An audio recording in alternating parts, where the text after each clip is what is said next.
everyone and welcome to my YouTube channel Why Not Daily Spoiler. Family lie exposed. Nick furious reaction stuns everyone. A DNA nightmare.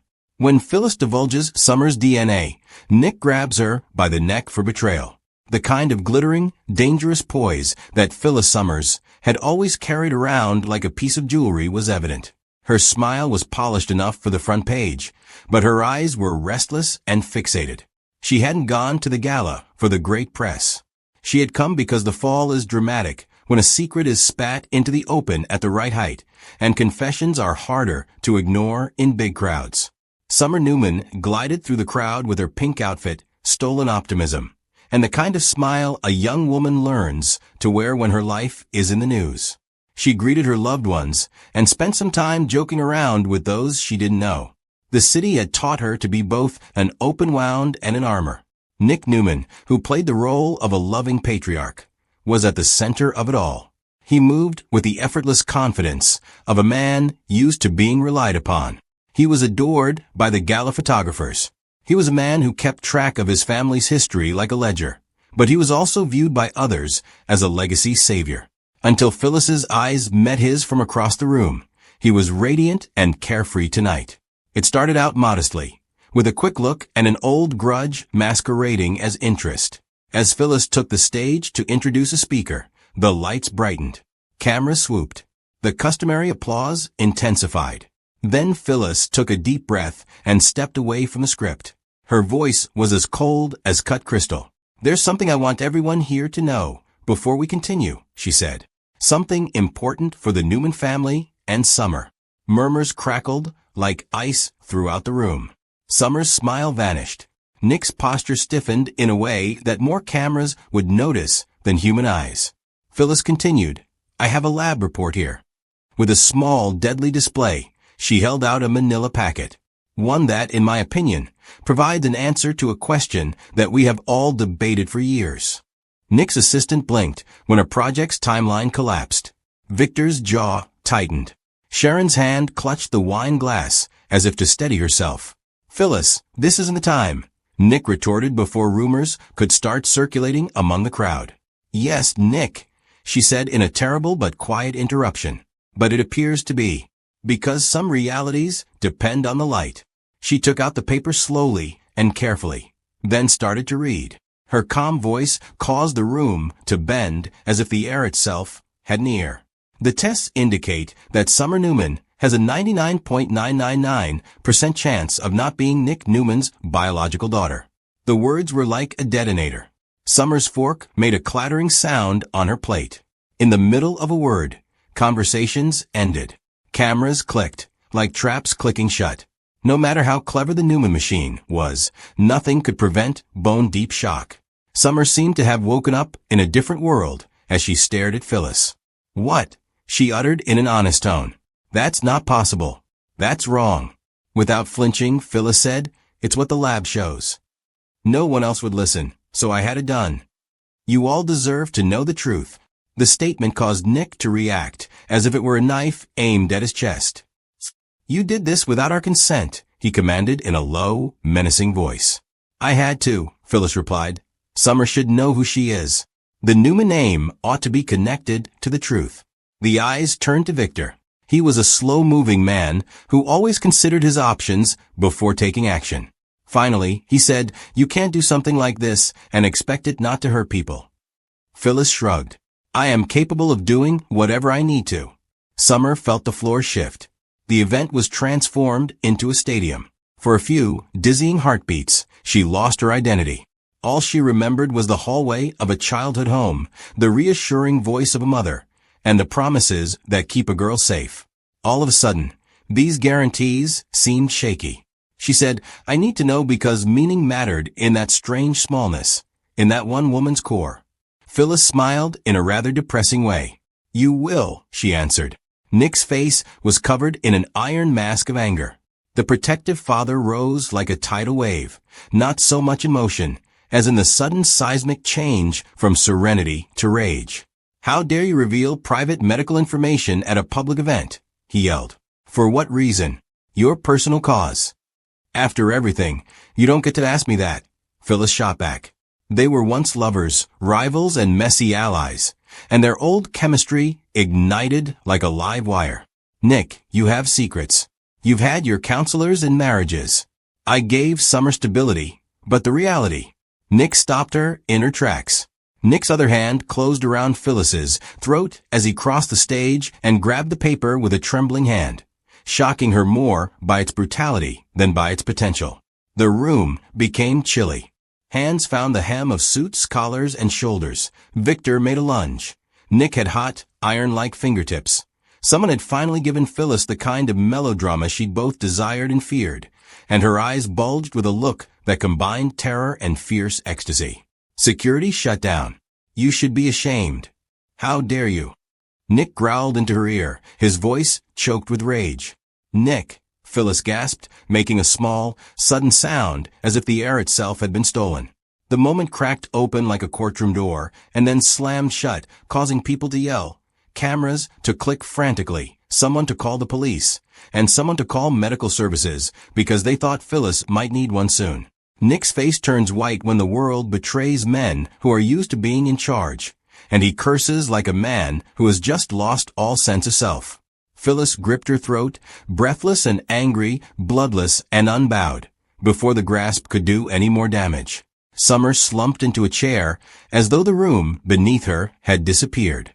The cameras, which had been ravenous for show, had captured the horrible and unprintable image of the wealthy scion with his hand at a woman's throat, which would go viral for days. For weeks, the tabloids would moralize and depict it in black and white. But the cameras didn't record the whole story. They couldn't pinpoint Phyllis's motivation or the shaky defense she had provided for her betrayal.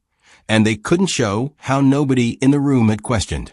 Why would Phyllis do something like this? Why not visit a doctor in private instead of going public? The messy answers would be discovered by friends, lawyers, and opponents.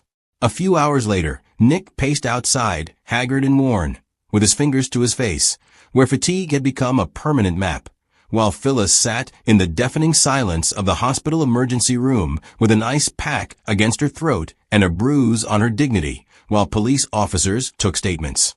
He was told, "You assaulted her." "Mister, that's illegal, Newman." "She attacked my daughter," Nick shot back, sounding more angry than defensive. "She attacked my family." Nick closed his eyes. The law does not tolerate theatrical behavior, and public figures soon realized this. Eventually, Nick turned himself in because the cameras would have less material to work with if the Newmans behaved like law-abiding citizens, not because he wanted to be a martyr. His capitulation was measured, and the publicity was instantaneous. He would be photographed with severe structures in the background, and morning shows would surely analyze the picture. But the legal repercussions were only one part of it. The other route, which went through hearts and family rooms, was riskier. There had been a betrayal of trust. Summer's identity, which he had always carried with her without taking into account the molecular details, had been highlighted, noted, and turned into proof. The revelation caused Summer to go through a personal crisis. Who was she if she wasn't biologically related to Nick? To whom did she belong? Devon insisted on a second test. Forensic jargon such as chain of custody, specialists, and sealed vials both reassured and alarmed. Phyllis's lab? A technician with a history of unethical behavior. A sample taken without formal consent. A sealed package in the trash can of a nearby clinic. The legal team saw an opening. The city sided with the extreme tribalism of a hungry town. The tabloids ran in the interim, and the accused social media streamed. However, behind all the chaos, a record of texts between Phyllis and a lab tech surfaced, in which Phyllis requested testing and stated what she wanted the public to hear.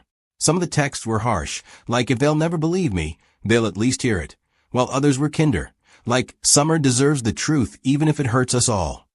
When investigators subpoenaed the text data, they found evidence of bribery and a shaky chain of custody.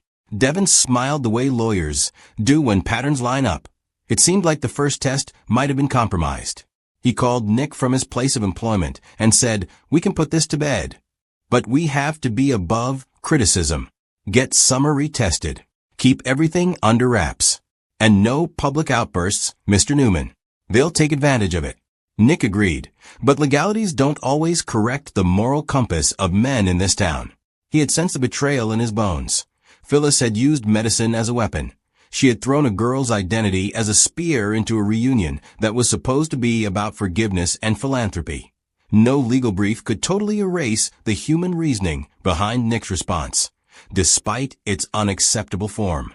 Summer's retest produced a new headline. The second lab, which is trustworthy and thorough, produced a different result. There was less assurance than Phyllis had claimed. The percentages changed. Any conclusive answer vanished into statistical haze. But the story had already started and was now uncontrollable. Summer, exhausted and raw, was searching for the truth. Who would behave this way? She questioned Phyllis during a meeting that Devin and Sharon had arranged. It was forbidden to use cameras. Luckily, the small, private area was free of microphones. Phyllis didn't seem like an unrepentant villain in that room. She looked smaller, more focused and diminished, a woman whose own bad choices had led her to this situation. I believed that you could choose who you wanted to be if I forced it out, she said in a feeble voice. I thought the truth would set you free. You put me through this. You made fun of my life like a joke. For what purpose? Growled Summer. Phyllis's eyes widened. Because I thought you were entitled to know. I felt that you should be truthful. I wanted to hurt Nick the way I had been hurt. Summer spat. That's not a reason. All of a sudden, she felt like an antique, a body whose freedom had been taken away for someone else's pain. That's just being cruel. Phyllis broke down. I didn't mean to hurt you, she said in what sounded like an appeal. I thought I was acting bravely. Brave and cruel are close cousins in a town that embraces extremes. Phyllis's actions were self-serving and punitive. She had given the public access to a grievance. The investigators concluded that Phyllis had manipulated the results to support her desired narrative, and that the original sample had been tainted after examining lab tech records and metadata. She was charged with tampering with medical records and violating privacy. Personal accountability, however, does not always equate to the law. Summer had to choose how to live in the aftermath. She refused to let her identity be determined by her DNA. She refused to be used as a test subject in real life. She made the small but important decision to ask Nick to talk to her in private, away from the outrage and the media. She found him in his studies, a man who seemed older than he actually was. He was standing in the mild afternoon sun when she approached, so he did not get up to greet her. The public figure sat with his hands curled, reduced to a raw state. Summer, he whispered. He looked for the voice singing lullabies. I am. You punched Phyllis, she blurted out, because she needed to make it seem genuine. You injured her. I did, Nick whispered. And I didn't deserve an excuse. You lied for years. About a life, about me. As a child, adults made choices about my public persona. I would like to know if you loved me for myself or just so you could have a Newman heir. Nick closed his eyes.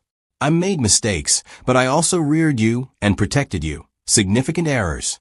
My love for you is not a trade, even though I did some bad things to keep you safe, he said simply. I loved you, Summer. DNA is not the reason I'm leaving, Summer said. But I refuse to continue living a life that assumes DNA is the sole reality. I want everyone to be truthful. Summer rested on the desk, allowing herself to feel both the pain and a sense of comfort. Nick nodded and said, I want to be better. He was serious, though whether or not he could be was another matter. Phyllis's court proceedings were chaotic, and Genoa City thrives on such spectacles. The media loved the fall of a woman who had traded excitement for justice.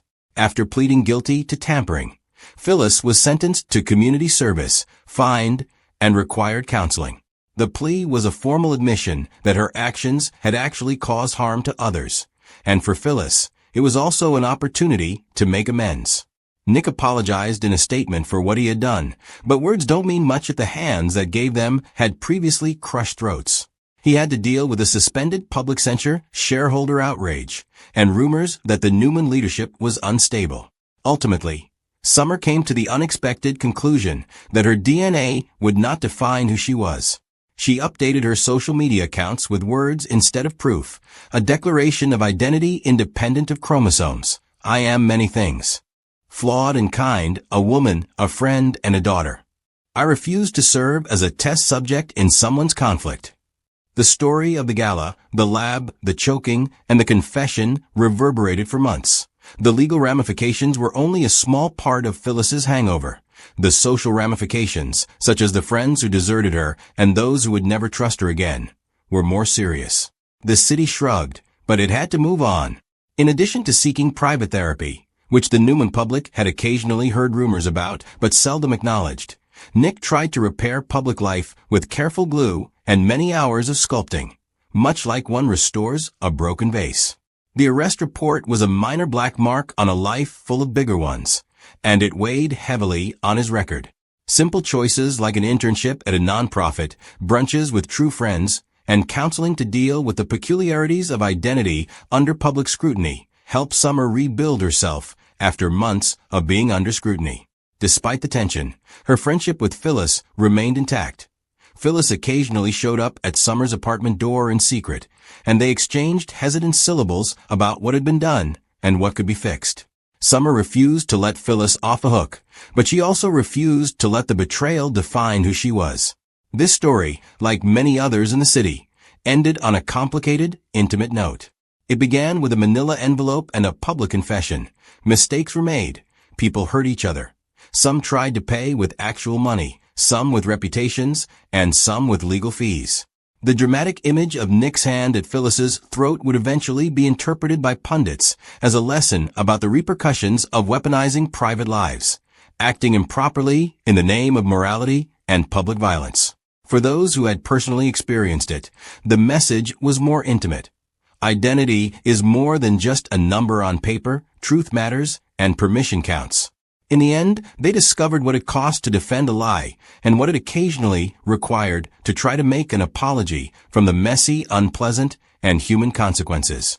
The real nightmare would have been if no one had ever revealed the truth at all, but Phyllis's revelation had been a DNA nightmare. And somewhere, when the lights were low and the microphones were off, Summer stood in front of a mirror and said what she had come to believe. I am mine. It was a kind of statement that a city can't publish in headlines, but because it is modest and unwavering, it is harder to take away than any public discovery.